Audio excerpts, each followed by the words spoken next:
Okay. Well, a very good evening if you're watching with me tonight.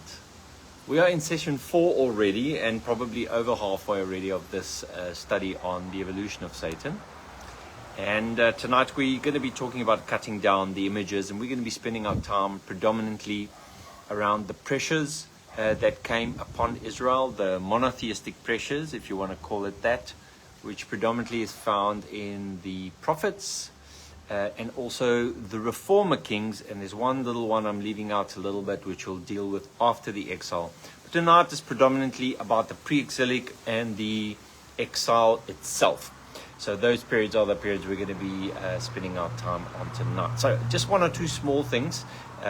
Give that poll a vote there if you haven't done that. So there's no real correct or wrong answer here.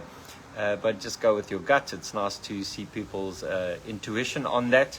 And I definitely don't have all the answers on that. I just grabbed a whole bunch of stuff, threw it in there, and we'll maybe discuss it at some point. And secondly, I've uploaded a second schematic. Now this schematic 2, is really the heart and soul of what we're doing. It's a text diagram trying to summarize really the process we're going through here. And I haven't filled it out completely because I don't want to fill it out in advance. I want to discuss the issues first before I drop it in there. So I'll probably just update it as we go. All right. The last quick thing is I'll probably do a little bit of housekeeping this week in the group. This is not really like a social group or anything. So it's a study group. So if people haven't been watching any of the videos, then I'm going to let them go out of the group. So if you see people leaving the group, that's me. I'm saying love you and come back when you're ready. So I'll probably be doing a little bit of that tonight. So if you're joining, welcome. Excited to be here with you tonight. I must say, I think it's the highlight of my week. I'm not sure, but I think so. Don't tell my wife. Right, tonight we're going to be dealing with cutting down the images. Quick recap from session 3. Right, number 1. Israel was largely polytheistic during the First Temple period, what we call early Yahwism, right? And what we saw last week is there really is no substantial evidence for a spiritual being called Satan that stands in opposition to God. Excuse me, we just don't have that from the early scriptures. What do we have? Well, we have spirits coming from God, like angels. Some of them do good. Some of them are called evil. They kill people, like the angel of death in Exodus. One thing we do need to note, and these things are going to become very important, is that no angels are given names. We don't have that in early Yahwism. There's a lot of things we don't have in earlier Yahwism. I should probably do a whole session on that.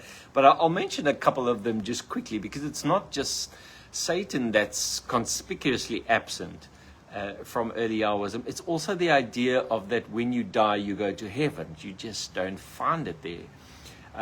There's also really no notion of a hell with burning torment. There's a Sheol, which for all intents and purposes really just meant you die, you go to the grave. It's like a synonym for the grave. There's also really no real understanding of a resurrection that we find in these early scriptures. What I've just come to realize is the things that scholars have known for a very long time, but as a pastor you never get to discover these things. You're too busy with marriages and funerals. Is that early Yahwism looks very different to the landscape of the New Testament, and that's an interesting fact. And that does mean that in between early Yahwism and the New Testament, something happened, and this is what this series is about. It's exactly about that. Although we are focusing on Satan, there's so many parallel threads that you could pull through this series. Maybe we'll do some of them at some later stage. All right. So we're going to be dealing with the exile. Now, the exile is obviously, as you know, the exile of the southern kingdom. That happened in 586 BC and was done by the Babylonian or the Neo-Babylonian Empire under Nebuchadnezzar. And that lasted about until 533 BCE, in which the Persians took over from the Babylonians, Cyrus the Great. And From my research, I've realized that Cyrus was actually one of the great kings of the ancient antiquity, because he was actually quite gracious. He's one of the very few kings that when he took over from his enemies, he allowed them to live many times, which was very, very unique. And he also he was merciful in some ways. And I'm not surprised that the Hebrew scriptures calls Cyrus God's anointed, or if you want to be literal, God's Messiah, the anointed one, because it does seem like Israel and Judah and Cyrus had a really good relationship. Anyway, all right, let's move on.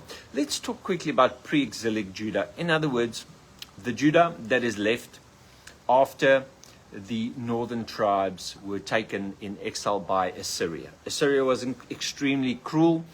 Assyria had both, as I understand, both northern 10 tribes and the southern tribes of Judah as vassal states.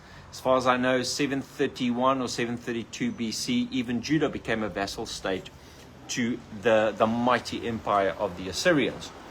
But Assyrians eventually came and basically demolished the northern tribes. That was in 720. Try and keep abreast of these numbers, 720 BC. And as far as we know, not so much from scripture, but from archaeology, a lot of the northern tribesmen came down into Judah, and they brought with them scribal activity. They brought with them technology, such as oil pressing, but they also brought with them a lot of people. And it seems like in terms of archaeology, this is the time during which Judah actually really expands and becomes a quite a strong area in Judea. Judah centered, of course, in and around Jerusalem. And so, but unfortunately, we're still dealing with a Judah that basically, I think it's Isaiah that says, have become worse than the Canaanites in their practices. That's a pretty harsh measurement. But anyway, that is what we are dealing with, and it's not what we as Christians like to see, but I think it's become quite obvious to me that that was actually what was going on. Anyway, the point here is this. During this time now, after the exile of the northern tribes, we have people writing like Isaiah. Isaiah 1, or Isaiah Proto, they're called Proto-Isaiah, which is the first book within Isaiah. When I say book, the first group of books, he writes about the idolatry of the northern tribes, and then also later it bleeds a little bit into Judah. And then we have, with Isaiah, we have someone by the name of Hezekiah. Now, Hezekiah is known as one of the great reformer kings, and we're going to be talking about him a little bit today. But then a little bit later on, you have Manasseh, which was Hezekiah's son, overturns all the good Hezekiah does. And then we end up a couple of kings later with someone very special, Josiah. Josiah, the young king, who embarks again on monotheistic reforms, I will call them. The term that most scholars use is Deuteronomistic reforms. And this is then the time in which Jeremiah starts prophesying. And this is right before, 30, 40 years before we have the actual exile of Judah themselves by Nebuchadnezzar. But during this time, there's pressures, good pressures, I would call them. Pressures from the reformer kings, like Hezekiah and Josiah, who seems to be the exception rather than the rule, together with the prophets, Isaiah and Jeremiah, which obviously are two of the major prophets in the history. They are like the conscience of the people that speak to the people and remind the people of who they are and what they need to be, and so on and so on. So these are the pressures that start to mount upon Judah. Judah, who possibly was thoroughly polytheistic, had these kings, the reformer kings and the prophets, that start to put good pressure on Judah, the people of Judah, to return or to move towards a monotheistic view, that Yahweh is not just one amongst many. He doesn't have a wife. There is only one God, Yahweh, and that the people should come back to that type of worship. So these are the pre-exilic pressures that we're going to be talking about today, the pressures of predominantly, we're not going to be talking about the pressures of the prophets so much, because those ones, they're quite the obvious ones, but I want to speak about the reformer kings to some degree. Right, so let's go to King Hezekiah, and I don't have long portions on them. I'm going to give you small little snippets just to create a little bit of context. Hezekiah was the 13th ruler of Judah, and he witnessed the destruction of the northern kingdom of Israel by Sargon's Assyrians in 722 BC. And also then again the failed siege by these same Assyrians against his own city in 701 BCE. And he instituted reforms. In other words, we don't know exactly, but it seems to me like he realized something is wrong here in Judah. Why do the Assyrians keep on coming? Why isn't God protecting us? And for Hezekiah, it was important that they got back to strong monotheism. And I'm using terms like monotheism and polytheism, which really are what they call anachronistic terms. They didn't think in those terms. It's just for us to try and make sense of it. The point of it was simply people worshiping multiple gods, and Hezekiah realized that this is a real problem, right? So he started instituting some serious reforms, specifically the sole worship of Yahweh and the prohibition of the veneration of any other deity within the temple or within Israel. Right, so he died in 687 BCE, and then his son Manasseh reversed all the reforms. I can't believe this, but it's true.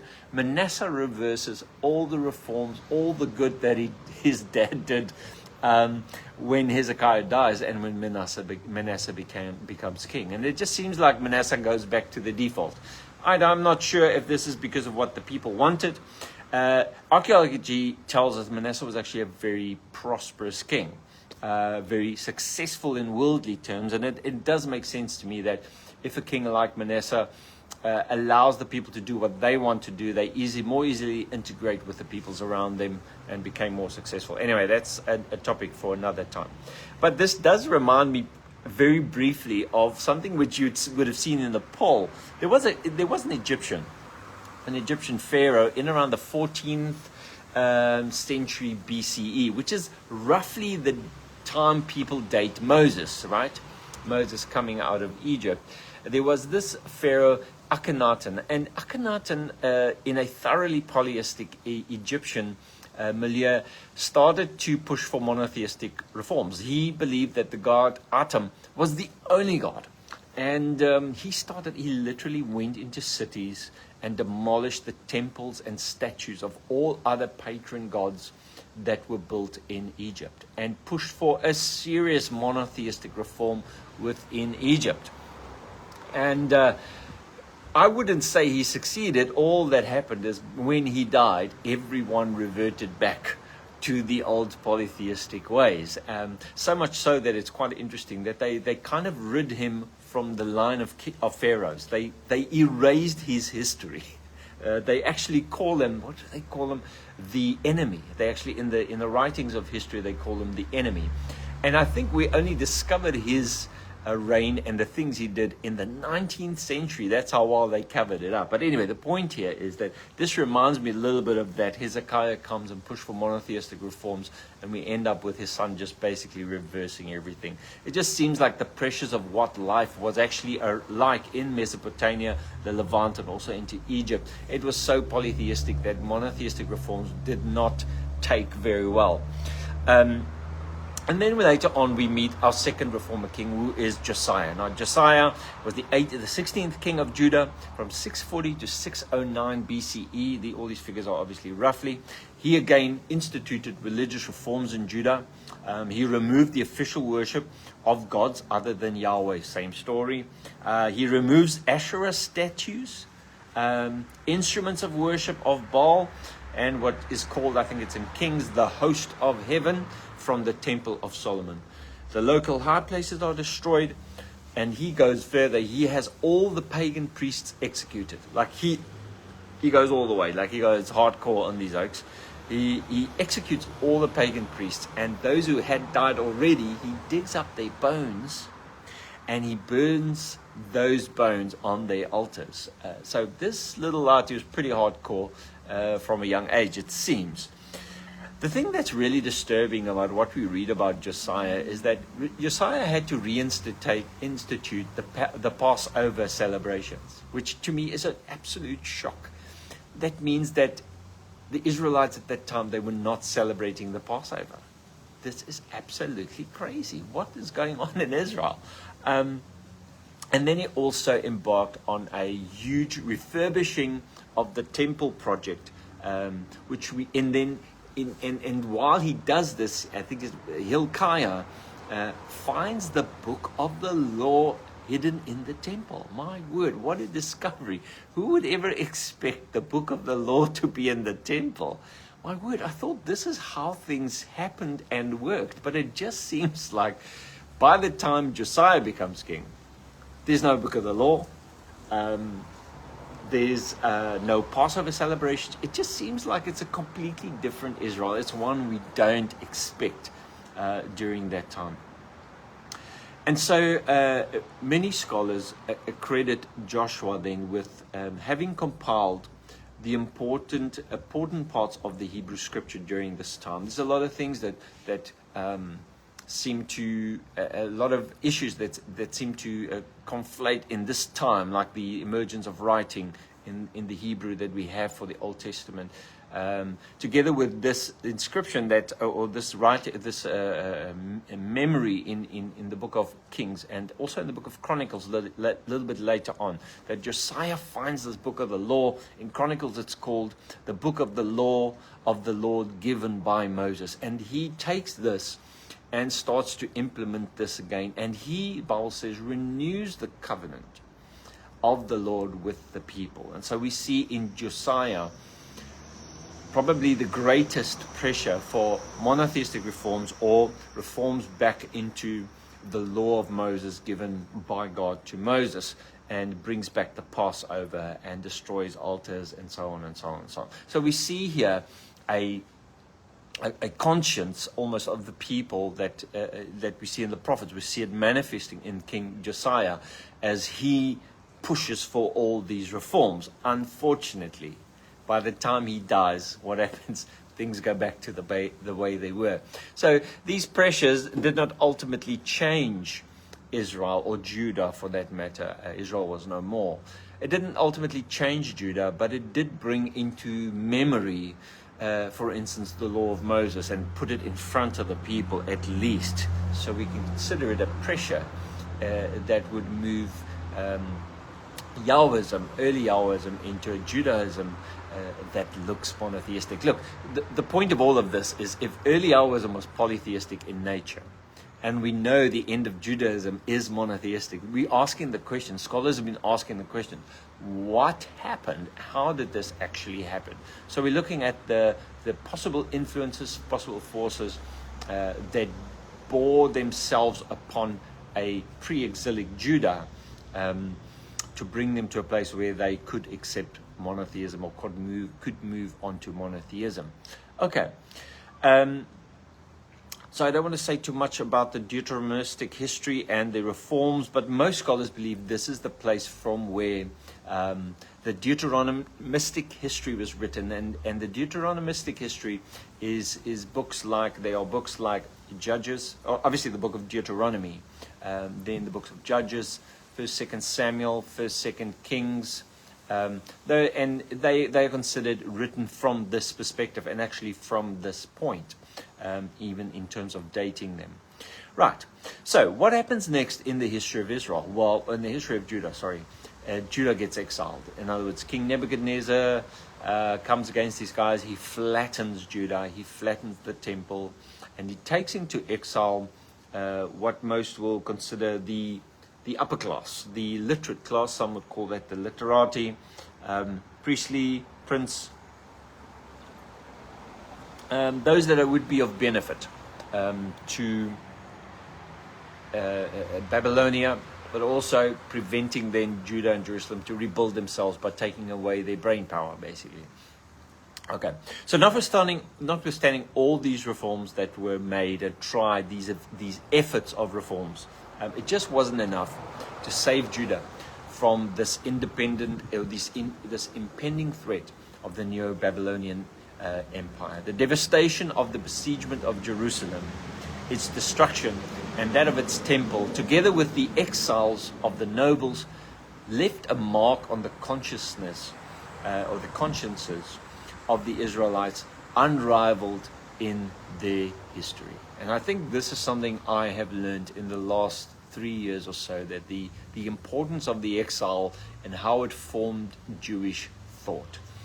Up until this point, they're just carrying on, and after this point, they have to ask some very, very difficult questions.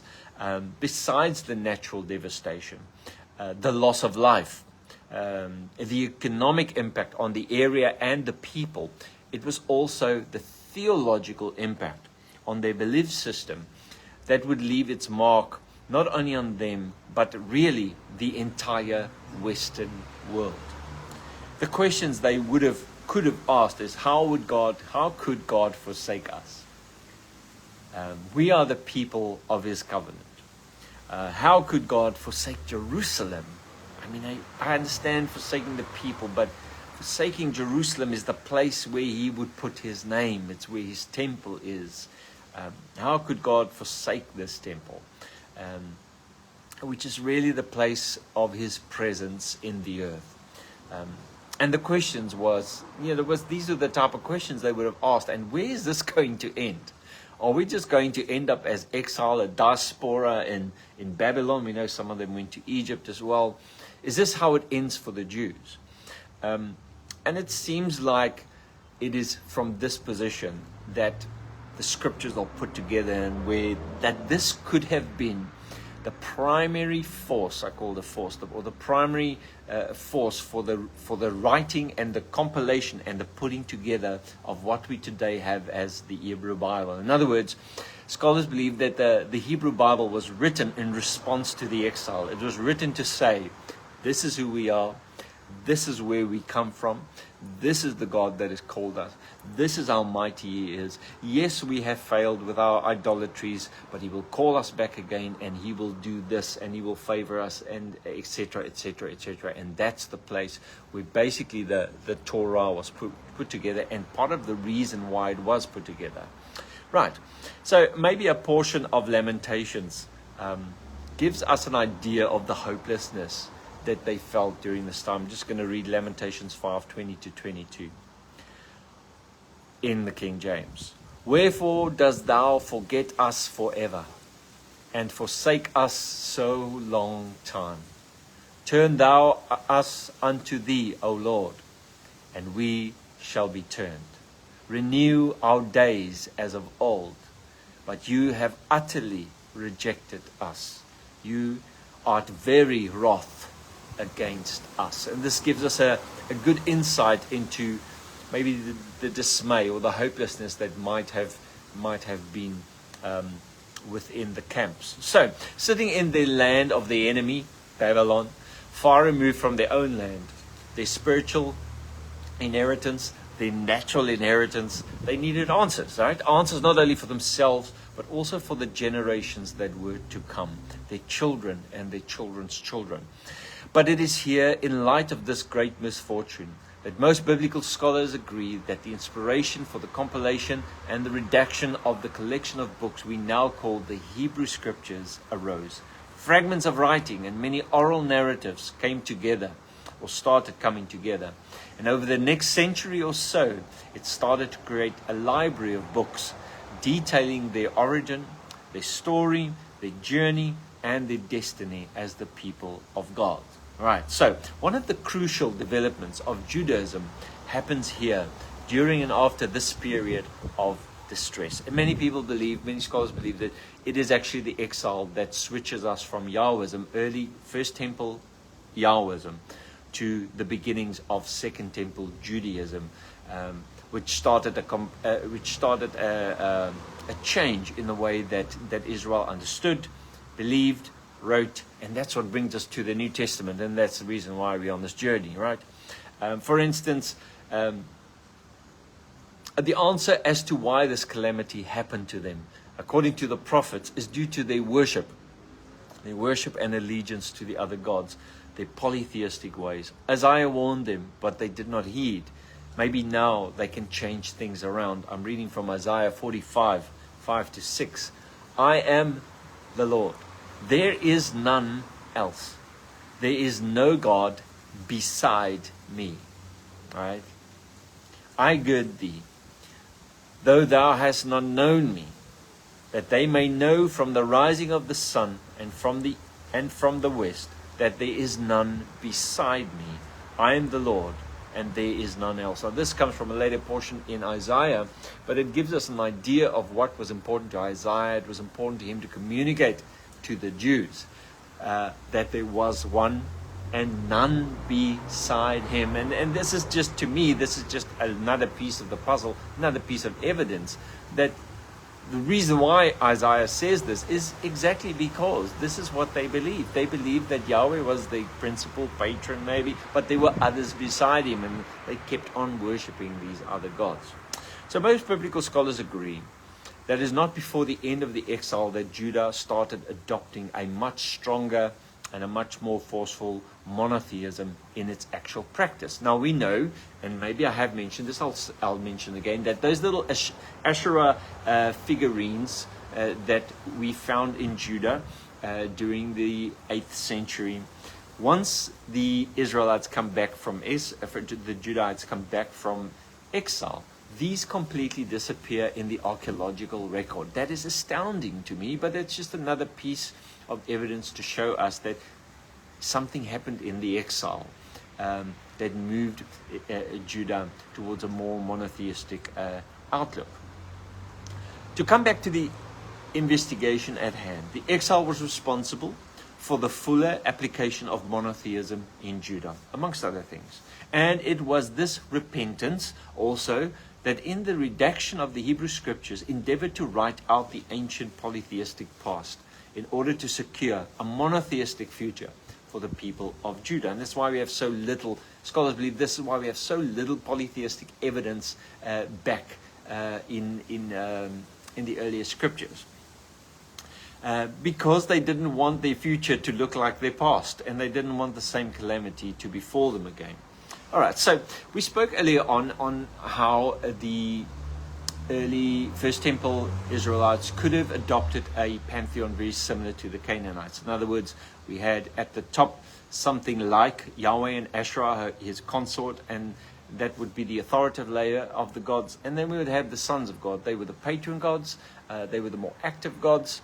I showed you those scriptures. We'll look at them again a little bit later on. And then underneath that were the artisan gods. These were gods who made things for the Canaanite patron gods, right? There's not too much to be said about that. Did we get this from the Baal cycle? I'm not sure if the Israelites had something like this. I would preferably just leave it out. And then they had something like the messenger gods, which were, the word angel literally means messenger. That's what it actually means. So what we could suggest is that at this very early stage, Israel had this Yahweh and Asherah, the sons of God, and then the messenger gods, at least that type of pantheon. Right, but what we see after the exile looks like something a little bit different. And eventually, and I use the word eventually because I'm moving myself all the way down to basically late Second Temple Judaism, before the time of Jesus, right before the time of Jesus. We know that the Jewish pantheon eventually is not a pantheon anymore, because all you have is two levels. You have Yahweh and you have the messengers or the angels. So Asherah falls away, as we've kind of demonstrated already. But also what falls away is this layer of the sons of God, these lower level deities. They're gods, but they're not at the same level as Yahweh. They are sons of God. We find them in some of the scriptures we've mentioned. The last mention of the sons of God we really find kind of in the book of Job, and we're going to be dealing with that next week. So we see like it seems to be like a slow progression out from this old way of thinking into this new two layers only, Yahweh and the angels. Right. So this new pantheon is going to look like this. It's going to be Yahweh. Yahweh basically becomes Elyon or El, and this is why I think the word El or Elyon is used for God in the scriptures. They eventually believe that there's only one God, and He has to be the highest. Elyon, most high, has to be Him. El has to be Him. There's nobody else, right? Besides the fact that El was also just a word for God, and there are no other gods anymore, right? There's no Baal, and there's also no consort, no Asherah. She disappears from the Jewish archaeological record. The divine council, or the sons of God, that slowly fades out over time. And I think its last mention, as far as I understand, is in the book of Job, which we'll still deal with. So it seems like that stays there for a little bit longer. Artisan gods, as far as I can see, none of that anymore. And the messenger gods become literally the angels, the messengers. Also want to just mention this, and I'm not sure I've mentioned it tonight, but anyway, well, I did, and I just want to say it again, that in early Yahwism, and even up until this point of the exile, angels don't have names, they don't have territories. They are involuntary messengers that do exactly what God tells them to do. There is none of them that oppose God. This is very important. There's none of the angels that oppose God. They all do His bidding, sometimes good, sometimes bad stuff. But the point is there's no opposing angel. So this is progress, and this is what we're going to be investigating next week and the week thereafter. Is this movement then now from a pantheon that looks like, pantheon means a group of gods, basically, something that looks like the Canaanite thing, pantheon, that now slowly morphs into a more of a two-level God and the angels, which is something me and you are much more familiar with, right? So with this progress, I do consider it progress. In their theological understanding and practice also came a great dilemma. The implications of a full monotheistic worldview. What is that? Well, only Yahweh is responsible for the functioning of the world. There are no other gods anymore, so He's the only one responsible for the functioning of the world. Okay, great. All the good and all the bad. So where in past they'd be able to say, they'd be able to explain evil by the deeds of rogue gods or sons of gods who you haven't judged properly, like in Psalm 82, they no longer can do that because they're left with Yahweh and His angels, and where does evil come from, right? We're still struggling with that problem today. The point is that every sufficient and timeous rainfall comes from God, but also every destructive flood. There's no one else to blame now. How can God then be considered good, right? And this is really the theologizing of Job. The reason for the book of Job seems to be exactly that. It's asking the question, it's wrestling with the question. Why does good things happen to bad people when God is good? And Job seems to give us a type of an answer. We're going to be talking about that. So the point is, how can God be responsible for everything now? The power of polytheism to easily explain evil has now disappeared. The theological landscape was basically destabilized, and the progress or the development in theological thought was absolutely inevitable.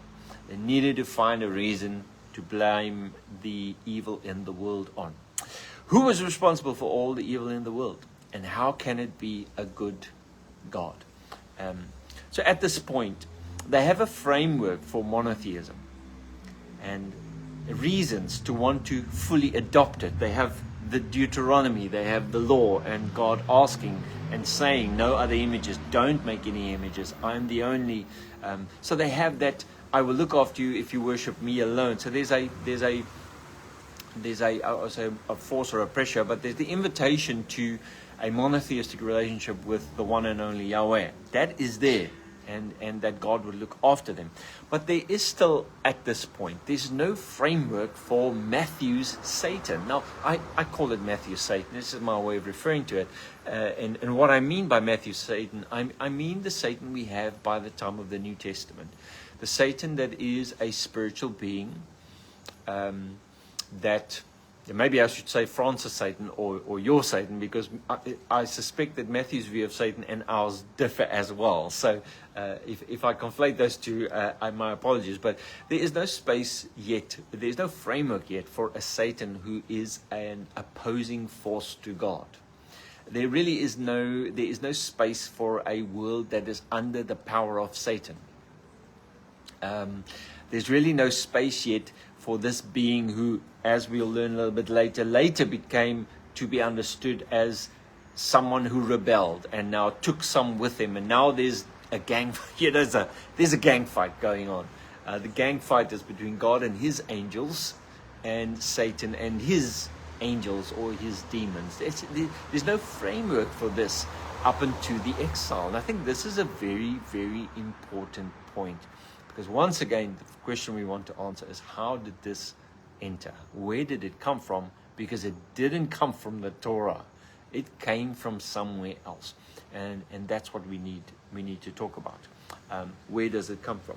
So, having briefly covered the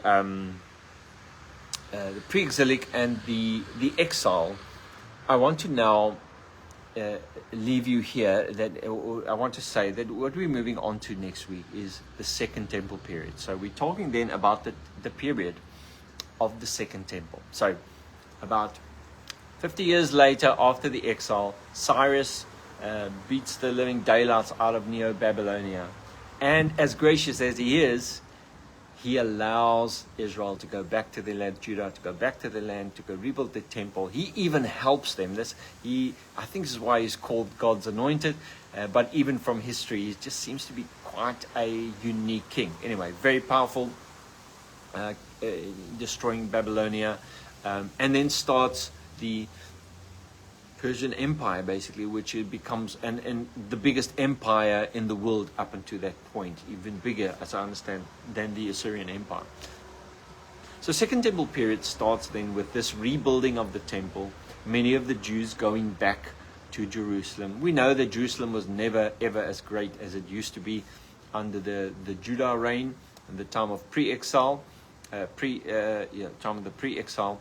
It never really became that great again in the Persian period. But now we enter a time in the Second Temple period where Israel is under the influence of the Persians. Now, this carries on for about 200 years.